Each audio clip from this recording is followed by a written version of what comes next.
thing that I notice, it's my personal taste that it was the open hats. The hats were a bit metallic, in my opinion. I don't know, probably some ringing frequency that should be removed or something like that. Or probably it's the choice of the open hats. But uh, except that, the guy also told us he should finalize the mix. Yeah. So I was not taking care so much. He said that the track is on process, so I was not taking so much care of what's the mix because probably need to start that. So me, I have also, for example, in my working flow. Uh, Sometimes when I make collaboration, I notice especially this because I try to produce like metal bands. Mm. I don't care at the moment of production what I'm doing in equalization. I just remove things and balance what I notice more. So, so I was in this when I was while I was listening, I was not taking care so much of the mix, but I noticed that the open hats were really metallic, or not in general the hats. So this one was the only things that was that I didn't like much, but probably is my taste here. Mm. All the rest, I was moving. I don't know if people saw, but I was moving my head, shaking my body. So the flow was nice. Yeah.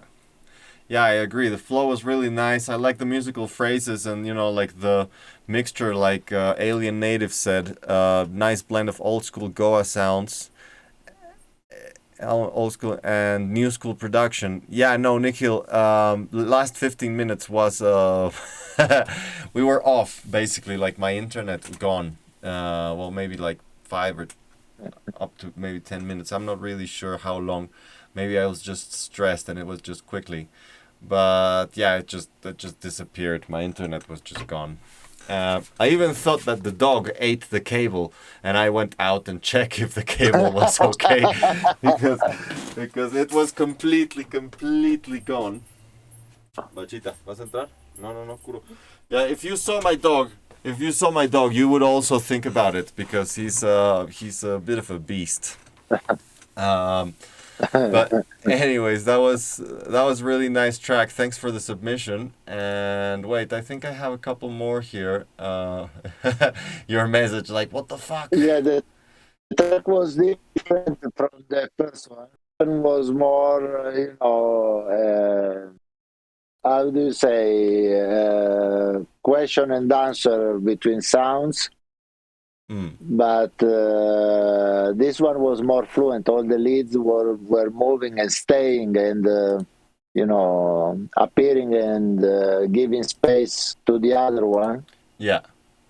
So totally different track from before, but a nice one also. Yeah, no, this one it had like what I feel was like perfect flow, and also a good mixture of like this grid, question and answer sounds, and like and eventually a little bit of musicality and like a proper lead that just like drops you down, and like makes you like stomp hard, because sometimes you kind of need that bit of musicality and of like just continuity on some sounds to be able to kind of like feel the vibe rather than just like follow a little bit the squiggles and stuff, which is also fine, but it's kind of a fine line between both of them, no, to get it like completely right. And I believe it's we most of us at least struggle with that. It's like, okay, like I have a full solid section here with a solid lead here, and then eventually I want to like separate it and make it into like granules of the same thing, and it's a fine line. It's a real fine line. Yeah, yeah, So yeah, wait, I'll send you another link to your I just got this one yeah. from Nick Hill. He just sent it to Facebook, so I'll send it to you there too. Bam, there you go. So yeah, just let me know when you downloaded it. And in the meanwhile, Okay. I don't know if you have any advice or anything that you would like to advise to all our viewers about production, or about, like, obviously you would advise them to use your presets and check Mindbender sounds for Mindbender sounds. Exactly. But apart from that, like, do you Yeah. have anything else? Have you been using any new plugins or something that like has blow your mind lately, or what's going on? Uh, but I saw that you in the recent, because I was following your all the appointment that you did. So I see that all the weapons that I'm using, most of that you already mentioned in other. Uh, I'm using most of my sounds now.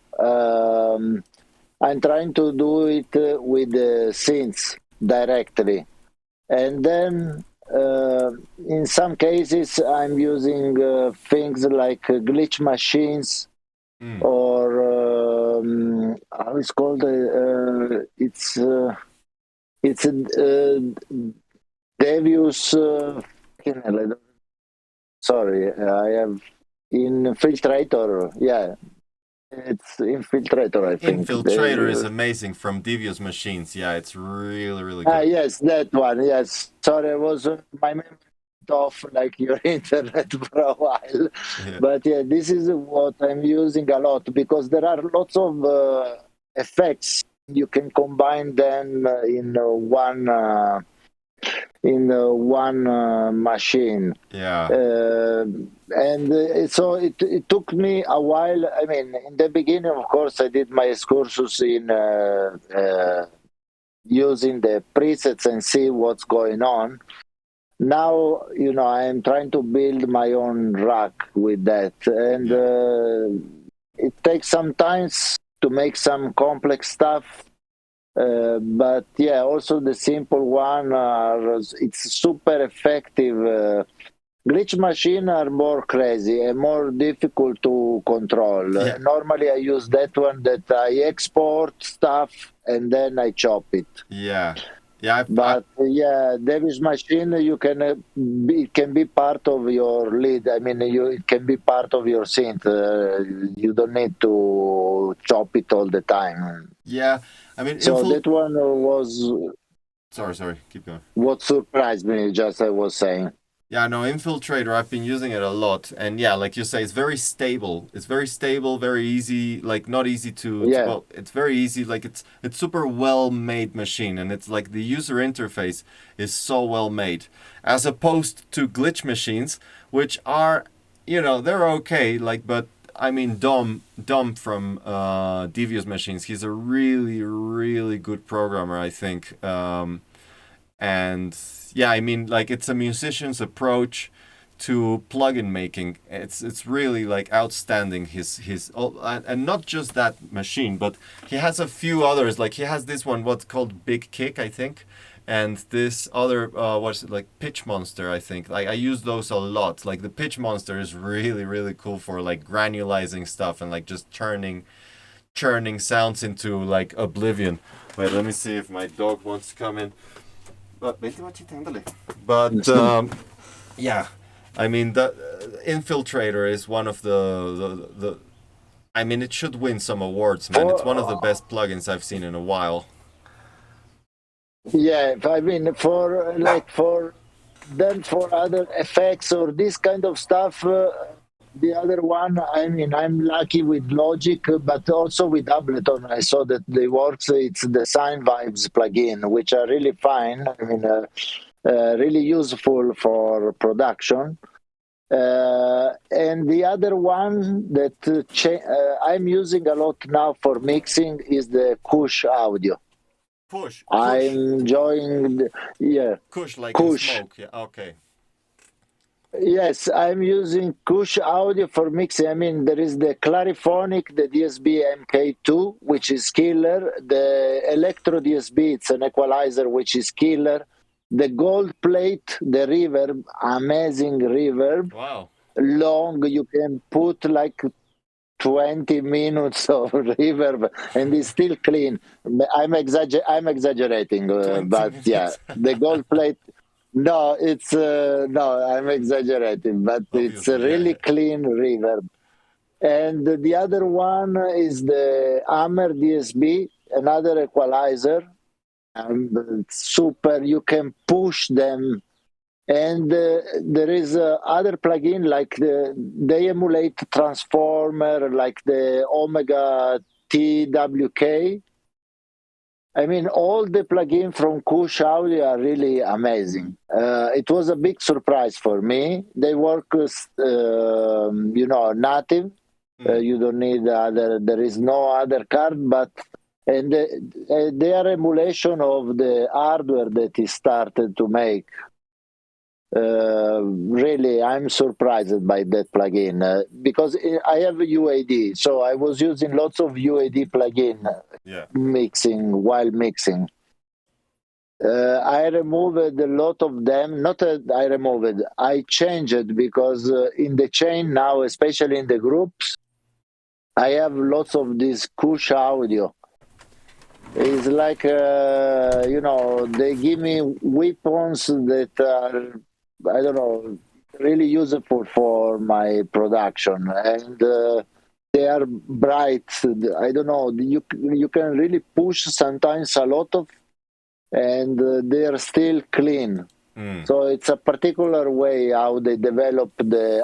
I think as far as I saw, because I don't have any hardware, but as far as I saw, they build already the hardware in this way, so that you can really smash the plugin and push. Um, and I don't know, Cálmense. it's something that we need to taste. I mean, of course, go to their channel, the Kush Audio channel. He explain everything how to use them. Mm. But I was really surprised, and they're not even expensive. So uh, I really suggest for to people to try it at least. I'm gonna definitely Don't try jump in. to don't try to put 20 minutes of reverb, of course, but yes. Yeah, man, it's good for 3 tracks, that reverb, just like put it on and just leave it. It's like white noise Yeah, on it. But no, like I haven't used those Kush Audio, but they look really really cool. Like from what I've seen them, but I haven't heard them. I really. Maybe Colin has used them. I'd really love to know his opinion about it. Other than that, yeah, definitely what I've been using lately, and it's really really refreshing.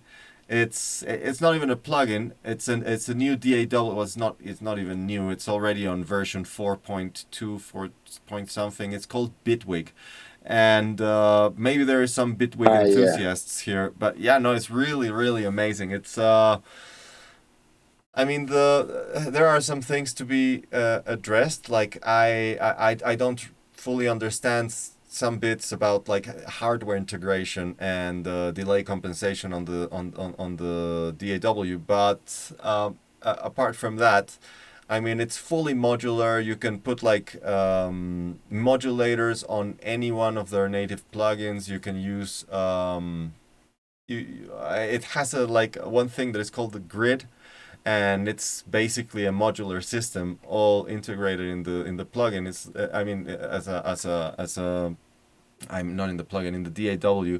There's just like endless possibilities with this thing, and it's really inspiring to start working with. Wait, sorry. Ándale, bachita, ándale.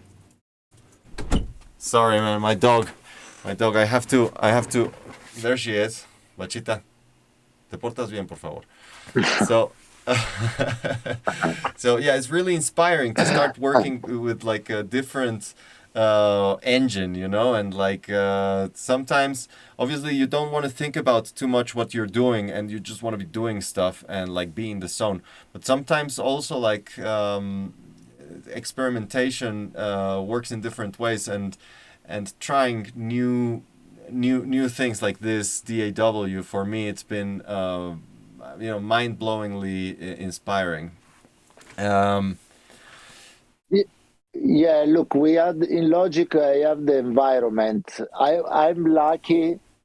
I have to say I'm lucky because I start using Logic since the version 4.2, 4.42. So I learned that,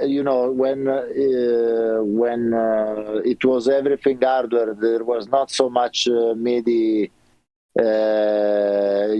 MIDI instruments or software instrument.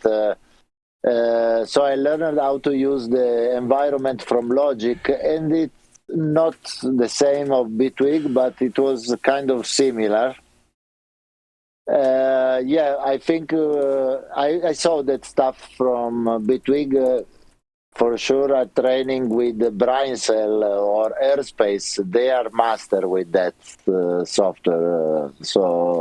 Earthspace. Surely, if I need to start, I will ask for tips.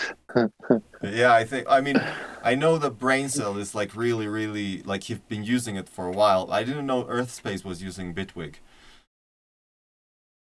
Yeah, I know. I mean, it's. I think he started with the project they have together, and Oh, I saw him in some live show, streaming show that he was using also. So I believe he's using more and more because it's really interesting software.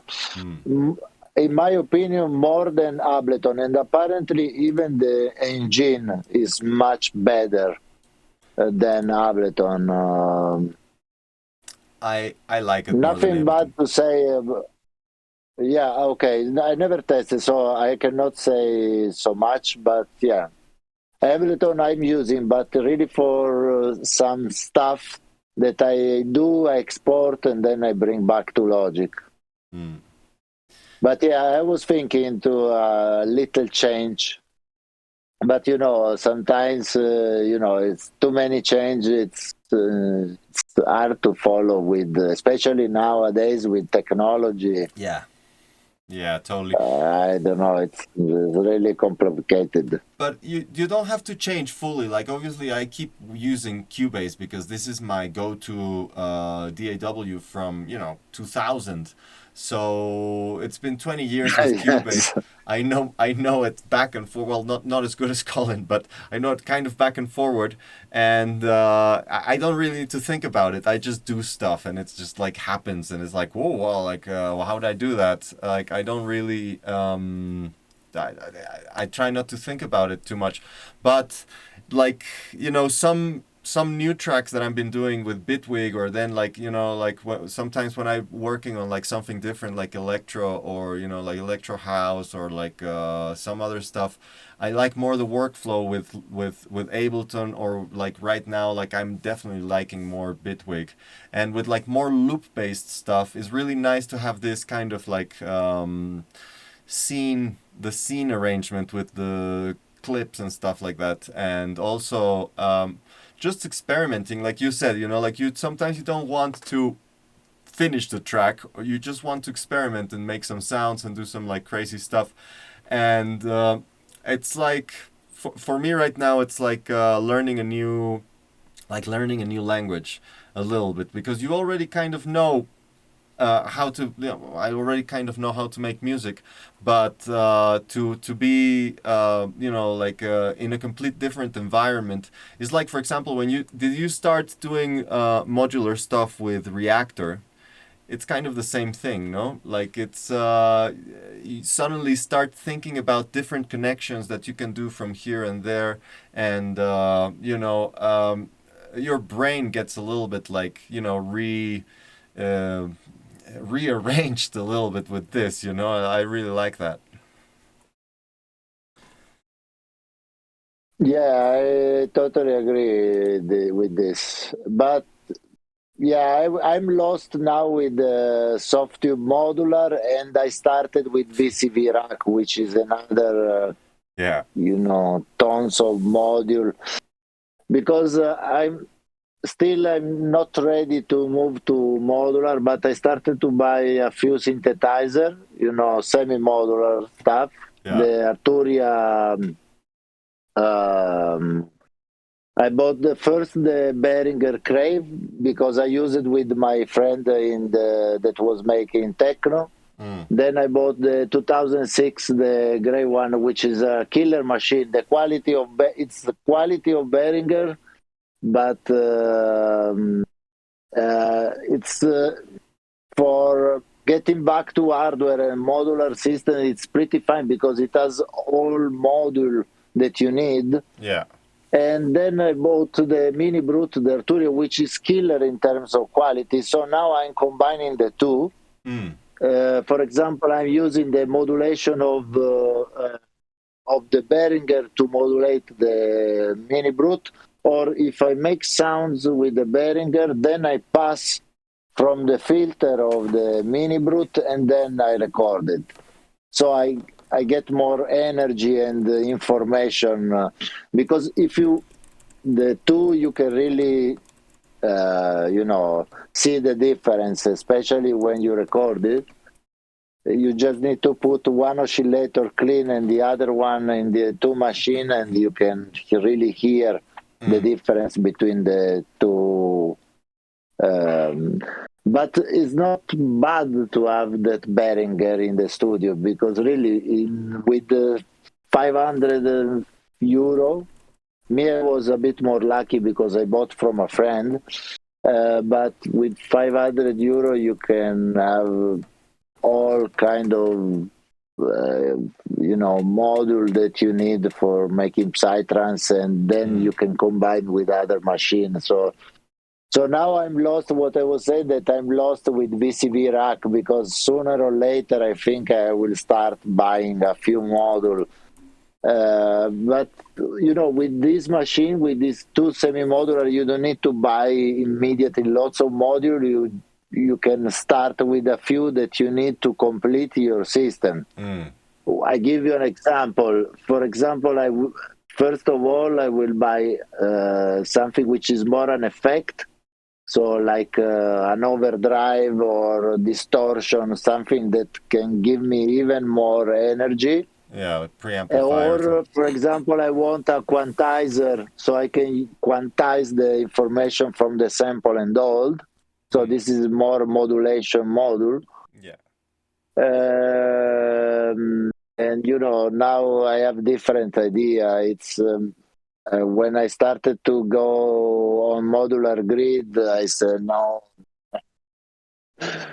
because even with hardware, it's not just plug-in. Even with hardware now, at the moment there are technology going out so quickly, so it's difficult to stay informed and on everything that is going out. So Yeah. yeah. Yeah, no, it's difficult. It's difficult to keep on the tip of on the tip of the arrow, like and keep 100% fully. I don't know, like always. I mean, we have always to we always have to be upgrading ourselves and upgrading our game, but it's difficult to really like stay in, like be everywhere. It's impossible to be everywhere at once. Nikhil has a question for you. He said, "You also would you recommend the Mini Brute Micro Freak?" uh, I never test the micro freak, but it's I think it's this machine is I mean the micro freak has a different control because, for example, I saw that he has uh, the keyboard which is sensitive. Uh, I don't know. I bought this because I can use also. I started my techno project with a friend, and I thought that this machine was much more adapt. How do you say that suit more both genre of. I can do psytrance and I can do techno with him. So that's why I bought. And also, I mean, it has a sequence built in that I can use inside or even connected with the 2006.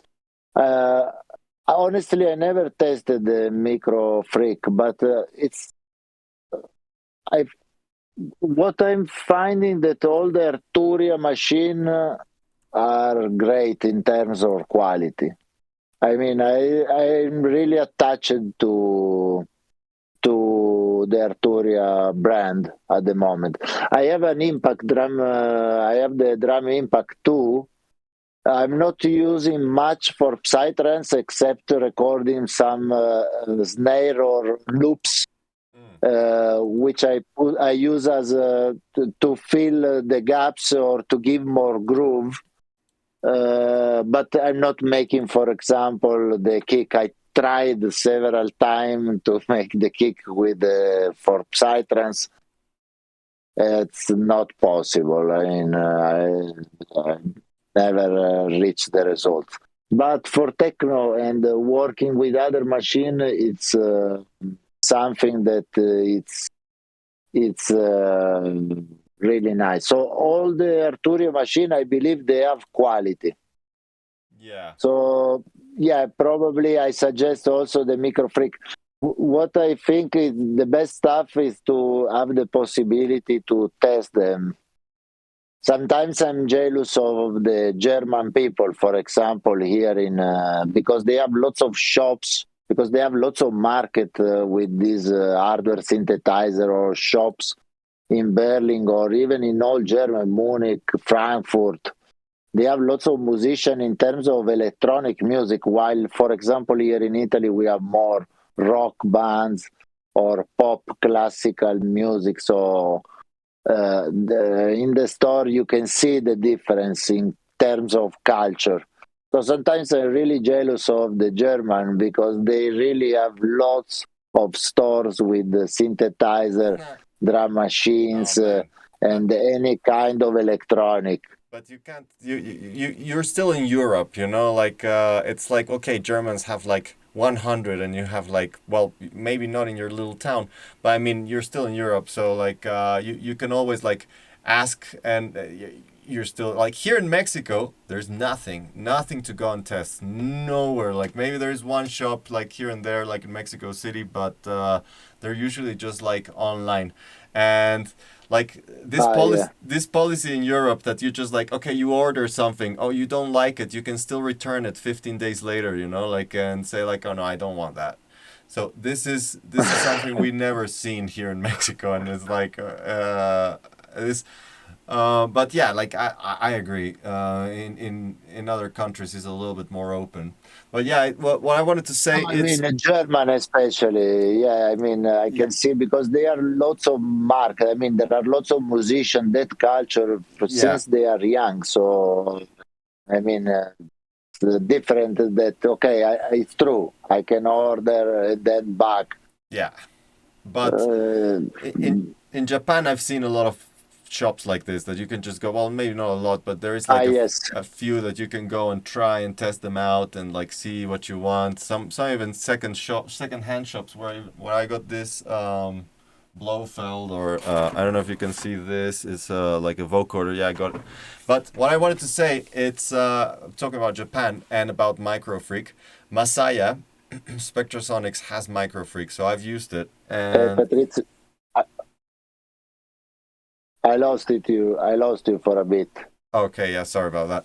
So yeah, Masaya, he has Microfreak. I've used it in his studio, and yeah, the quality is really great. The keyboard is pretty responsive for a ribbon keyboard, and yeah, I would definitely recommend it. It's a little bit limited in terms of what it can do, um, but it has really good sound. It's quite a powerful synth, but I mean, it is a little bit limited. It's like this Moog, for example. I have this little fatty, and it's great sound, but it's a bit limited. Like you can do a few things with it, very good, and that's it. Like, but yeah, like it really depends. I think like Nihil, if you want a very versatile synth, you don't want a small one like that. You know, you want something that it can handle like probably something a little bit more digital that can handle wavetables, that can like like have certain amount of different filter shapes and stuff like that. That you'll be able to make almost anything with a synth like that, like this Blofeld, for example. It's more versatile. But I think it doesn't have that grit of a Micro Freak that will have that, or that Moog, or the Mini Brute, or something like this, that will have those like analog envelopes and those analog filters that really give some character to some sounds. So it really depends what you're looking for, I think. Yeah, I mean now this is a bit confusing for everybody. There are lots of stuff for this reason. Sometimes you need to test Yeah. or look. For example, for me was because I was back to. I mean, except the virus and the supernova, I was only producing with plugins and digital stuff. So I had the opportunity to test this stuff not just in store, but with in the studio with a friend. So this helped me a lot because it was not just testing the synth, but it was using in a contest. So you can test all the possibility of a synth in the code, so you can see how to use it to get results. So this is making you choose if the synth is the right for you or not. Yeah. So because you are creating specific sound and in a particular way. So that's also trying to test with people that knows, and it's different than going alone in the store and testing notes, because if you start like this, I'm sick, so every synth I would love to have like a spaceship. Yeah. That is a sickness, man. That is totally a sickness. It's a synth hoarderitis, I think it's called. But Yes. so okay, let's go with this track. It's from Nikhil, which just asked us this question, and he said, wait, your volume dropped considerably by the way for gritty, razor sharp sound, atmospheric. Sorry, man, like I didn't see that bit. Industrial sounds, what you recommend? Razor sharp, sound for atmospheric. Well, yeah, really. Oh well, there are so many choices for that. From gritty to atmospheric, definitely you can use something like Blofeld, or something like Waldorf has a lot of potential from that. But yeah, this track says you made it with, who did you say? I can't really see it on the chat. Did you send me the link? I sent you the link. Yeah, it's a monoloop, right? Yes. Okay. Okay, cool. So this is a 128 BPM, I think. Let's do this. Okay. Wait, so let's play it in 1, 2, and go.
For a And we are second. back. What's Okay. up?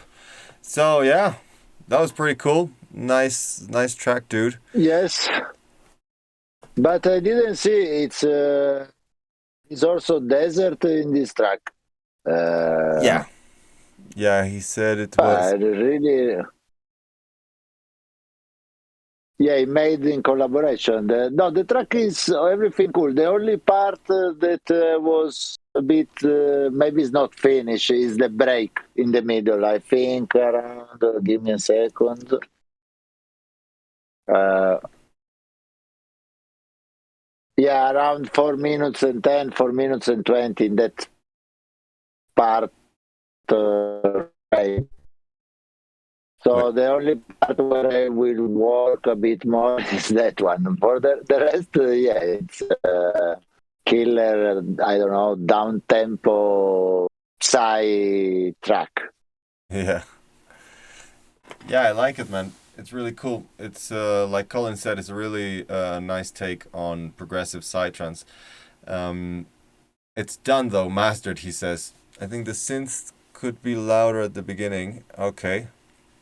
Yeah, I didn't really notice that. Like it's I think it was okay in terms of production. There were a couple of things that were poking out a little bit too much on the mid range that I would have compressed a little bit more, but as he said, it's done and dusted. In general, the track is super creative, really nice. Really nice processing on a lot of things, and yeah, I really liked it. To me, I think it's my favorite track that I've heard from you, Nikhil. So yeah, well done. Definitely congratulations about that. And yeah, tomorrow we'll have a looky at that second track that you said. Yeah, not Xenon at all. But yeah, really nice, man. I enjoyed that. Very tight. Um, Yeah. Also, I saw that you were writing about the tune, the kick and bass. Me also. I, I don't tune all the time the kick and bass. no. I mean, recently, most of the time, I'm not tuning. Actually, there is something that I discover even when I play, especially in clubs. I find that my track sounds better now that I'm not tuning. Okay, I try to keep try to put them in a kind of scale. But yeah, I'm not tuning all the time. Yeah. But sorry, sometimes happen, but not all the time anymore. Like before. Before I was more, straight, and I was tuning everything. But what to the But same no, to the actual same tune as the bass, right? Like to the fundamental of the bass you're yes, tuning. Okay. yeah, Yeah. What since I use Serum, like basically I was tuning it before when I had bassism because like you tune it to the exact end frequency. yes, But since I use Serum, well you can't really tune the envelope like exactly where you like, and also it's like I honestly I never really looked so like I was always tuning it to fit more the phase, like to phase it correctly, than to tune it to the right frequency of the yeah, bass, you know. exactly. And This this is is what I'm doing now. yeah, Exactly, yeah. I'm doing the same. But you can phase it correctly even on a like sometimes you know a fifth or a third on top. Like it sounds obviously like like Colin is pointing out like you don't have to sidechain it or at least not sidechain it so intensely and get a really deep kick and bass and well placed, you know. Um, but but yeah, like tuning the kick, I think is a little bit overrated. Phasing it correctly, I think it's for me, it's particularly, I think it's It's really good. Yeah, it's more important, I believe. So also what made me change was that it was not sounding all the same if I was tuning everything. I was trying to make the kick and bass very similar. So that's another reason that I tried, and I can see that is I have a consistent production, but kick and bass, they are slightly different from track to track Yeah. now. Yeah. I don't care. I don't start immediately from preset that I have. Just if it was a bad production day, I go back from my preset library, and then I change the kick, and then I find the one that is more fitting the track Yeah. correctly. Yes. Yeah, I usually like I start from scratch, usually from kick and bass. But I mean I have I don't know, like 100 presets for kick and bass on Serum, like 50 for Vital. So like sometimes you just like browse around, and it really really brings life to the production when you get something that it's already worked, and it's kind of a different approach to what you're doing, and or sometimes you just realize, well, wow, what I had was already really good. So it's always good to like Yeah, yes. duplicate the track and not just go into that, like, so then you can A B the stuff. But let's go into this last track. It's Seraphim. He sent us a link up there, SoundCloud link, G minor, odd mission. Uh,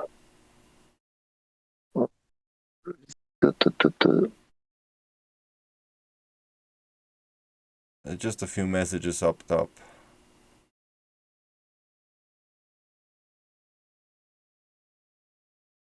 You see it? no, 1 second. Where is? Cool. Yeah. Say yes. Sorry, I had in front. Okay, I'm ready. Cool, man. Me too. So 3, 2, 1, and bam. And man has succeeded in penetrating further and further into the unknown vastness of space. The moon has become the launching base for advanced exploration.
Hey, Yeah. so yeah, sorry, we're back.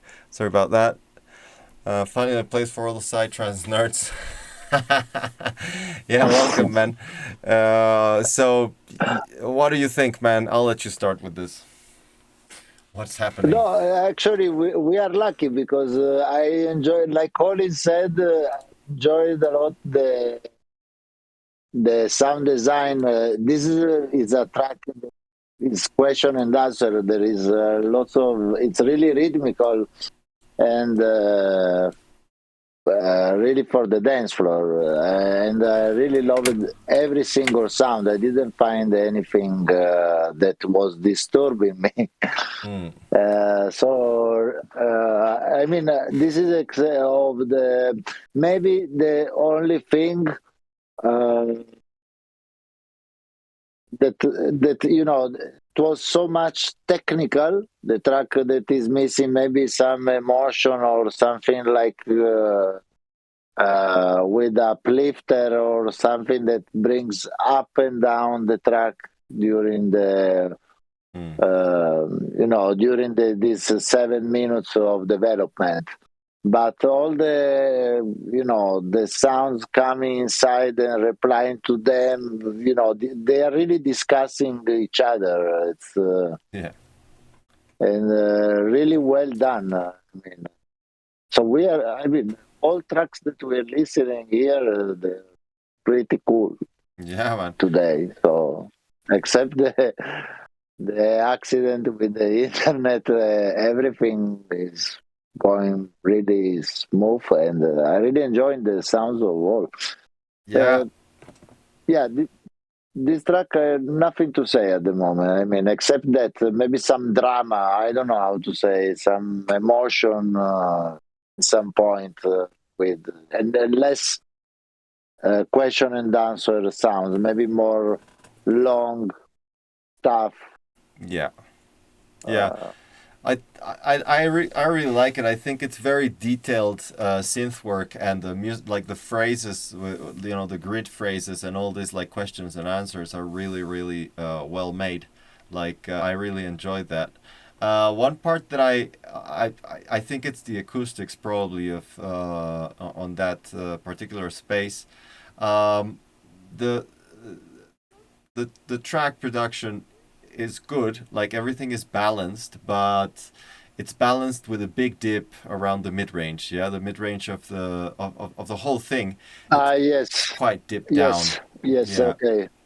and I think also like maybe either you need more bass trapping or something is like you're not perceiving those low frequencies so well. Like the dynamics are okay. Like the dynamics of the track are okay. It's pushing the RMS. Like the if you see the RMS level meter, it's the kick is pushing more than the bass, but the bass is overpowering the whole mix. The fundamental of the bass is a little bit overpowering, and the mid range, like what I said, I think it was like 400 to 700 more or less hertz. It's like very dipped down, and that's if you think about like obviously you don't want so much 500 hertz, for example, in the kick drum, because the kick drum is going to feel like it's woody kind of kick drum, like a too much tap there. It's like it's not gonna feel comfortable, but too little of everything there. It's like it's taking all the life from your mix. Like that's the most the that's where the juice comes from. Yeah, that's the body of the synths. That's mostly the body of the bass, at least of the mid range of the bass. Yeah, and yeah, if you take a lot of that region, it's going to feel like everything is too quiet basically, and yeah, like you really don't want that with big rigs, because then suddenly you only feel like it's like you don't feel like the level is the same as the rest. Yeah, like it was happening to me a lot when I was working in a badly treated room like in Barcelona, and my mixes were okay, but in terms of general balance, they were not so okay. Like I was dipping down too much of the mid range, which I could hear a lot, and I was pushing too much the bass because I couldn't hear it so well. Oh yeah, like that's a very very good point. Yeah, the mids and tops sound disconnected from the low end, uh, because of that Yeah. dip. Because of that dip, I think, yeah. What else would you wanted to say something else, man? No, no, no, no, no, no, no. I mean, I was thinking that also, when we listen from SoundCloud, I was thinking that maybe the conversion of that shit can be Mm. influencing a little bit. So I was more impressed by the sound design and Mm. that stuff. So I was really concentrated on the story of the track, which yeah, I didn't pay attention so much on the quality. I was really impressed by the discussion. I mean, the track is good. Mm. Maybe, as you said, some fine tuning in the mix. Yeah. I will listen back. I saved the link. I mean, that I will listen back this Yeah. stuff. Yeah. It's really interesting. Yeah, I also liked it a lot. Like the quality of the actual music is really nice. And yeah, Seraphin says, actually haven't treated my room at all. More of headphones with real phones. So yeah, I mean, yeah, that's probably a big thing there. Like it's Yeah. difficult to get the translation right from headphones. Like even if you got like good pair of headphones, it's a little bit difficult to get the real low end and the balance correct. I mean, with headphones, I think it's good working out like some things like panning and like stereo imaging and like reverb tails and stuff like that. Really details like this that you can really really hear with the headphones, but the balancing, um, it's difficult to get it right unless you are very experienced with them, and even then. Yeah, me also with headphone. With headphone, what I'm doing is except panning and this stuff, but details from the speaker. Uh, if I check always if I'm losing in the mix sounds, like maybe they get lost in the mix, so I push back. Mm, Or normally not the opposite. Normally I find that I maybe it's a couple of sounds in all the mix process. I lose them. So this is what I'm doing with headphone.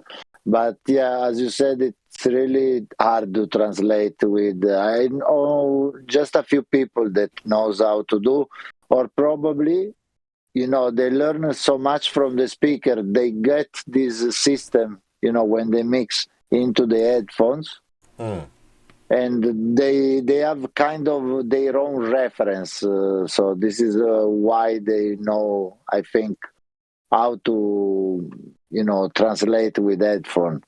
But I believe they learned how to do stuff with the speaker and then move it back yeah. into the headphone, because they created a sort of reference in their life, so they have their own reference, and which is not another track, another mix and other stuff. It's really their own stuff, what they did and how translate with the speakers, and then they do the same stuff, or they try to reach the same stuff with Yeah, the headphone. it's not gonna happen. Yeah, Mm. but yeah, like definitely if you get like dual referencing or like more than that, real phones has simulation of a mixing environment. Okay, so you get like the cross thingy. Nice. Yeah, I mean it's it's not bad. Yeah, like you don't get like the big peaks. Like sometimes you get a bad mix with big peaks and stuff like that. Yeah, crossfeed, that's the name. Thanks for that. So yeah, you don't. It's quite balanced, and for a mix of headphones, it's okay. But yeah, I would definitely look into that frequency range just to get everything a little bit more in your face, punchy, and like like so the punch of the track is there, and or you could correct a little bit with mastering, but it's obviously always better to go back to the mix. Do you open back headphones also? Yeah, Yeah, I never tested this kind of, probably because I invested so much now in the acoustic, so I'm not going too much into testing headphone or real phones. yeah. No, I got Sonarworks on my headphones when I work, and not on the speakers, which I probably should have. But yeah, I don't have it on the speaker. I have it just on the headphone output, and it's pretty cool. Like it's good to get like I said, like some details. It's really really good to get on the headphones, but in general, it just gets me tired too quick. But yeah, like going back to the track, what I mentioned earlier on the chat was like I would definitely push down a little bit the first, like the fundamental from your bass line, not the first harmony, the fundamental. So it's a little bit more like a little bit lower than the real low end of the kick, like just a little bit lower, so you get like uh, so the bass has a little bit more body, instead of just sub. And in terms of the kick drum, I would probably just push up a little bit that range around like I think I had it on 580 hertz. Was a little bump that I did, and it was working really nice. Also with the bass line, but the kick drum, I'd probably try to compress it a little bit. Like what I do with compression of kick is kind of equalization without equalizing the. So it's like you get like a because I usually just compress the low end of the kick, yeah, like the high end, it just gets through the compressor, and what you do is you get the attack pretty slow, like say 30 to 50 milliseconds, so that's going to end up being kind of in the middle of the kick drum, or at least in the middle of the thump of the kick drum of the big thump, and that way you can kind of get like a couple of dBs of compression, and then just push up that bit with the how do you say well, wait, sorry, I just got distracted with the chat. So you push up a little bit the makeup gain, and you push down a little bit, like 2 dBs of compression, more or less. Don't use too much ratio, or it just kind of kills the vibe. So just 1.5 or 2 to 1 ratio. So it's not going to kill the kick too much, and yeah, I think that's probably going to push a little bit more that mid range that is kind of lacking. And for me, it's easier to balance the mix when the kick mid range is near the near the right amount, because then everything you measure it with the kick anyways. Do you mean that Surfing cut the fundamental with his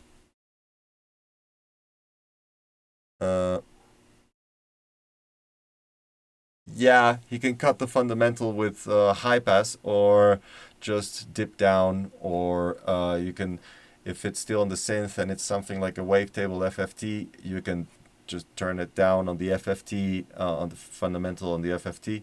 I mean, there are plenty of ways to just turn down the fundamental, but yeah, like a couple of dBs on fundamental there would do, I think, good in general. But that's it.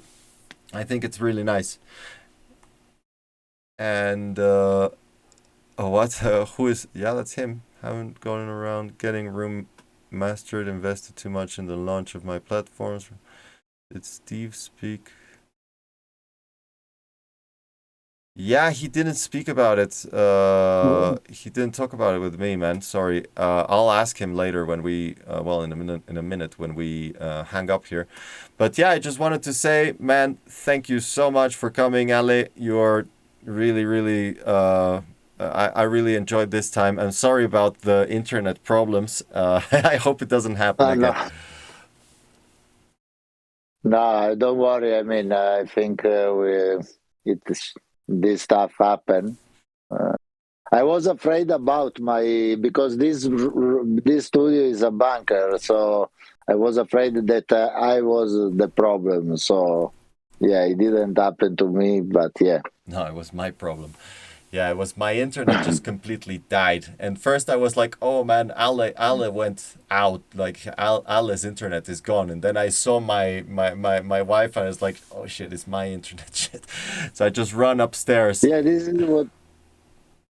Yeah, me too. I was going to the other guys in the other room. I have actors that are working in the other room, and I said, "Guys, please, I told you, take out the Wi-Fi, don't use it." So, and Yeah. actually, they were not. So anyway, we fixed it. We had, I had a good time. Thank you for inviting me, and it was a big pleasure also to share with the guy. We listen killer music, good stuff that. It will be a pleasure Yeah, to man. listen also in the dance floor soon. Huh? Yeah, well, let's hope so. Um, but yeah, I think Natalia, you're misunderstanding a little bit. I didn't mean like cut it off completely. I meant control it, like a couple of dBs. I said so. Yeah, like just because the fundamental, if you hear it, like it wasn't really letting all the synths come through, and with the mid range battling. For space, and that's quite it's a real state for the sounds. And yeah, thank you everyone for tuning in and for all the people submitting their tracks. Really, thanks a lot. You make this show possible. And yeah, see you next time. Yeah, boom.